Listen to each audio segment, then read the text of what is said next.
Hi అండి. ఈరోజు మన వీడియో ఏంటంటే ఉప్పు చేప, వంకాయ పులుసు.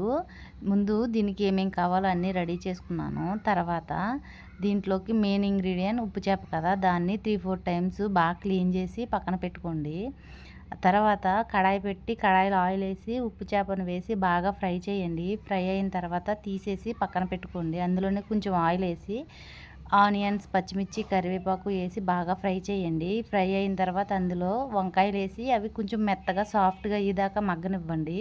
తర్వాత ఇందాక ఫ్రై చేసినవి ఉప్పు చేపలు ఉన్నాయి కదా, అందులోనే వేసేయండి. సాల్ట్ మాత్రం చెక్ చేసుకోండి, చాలా తక్కువ వేసుకోండి.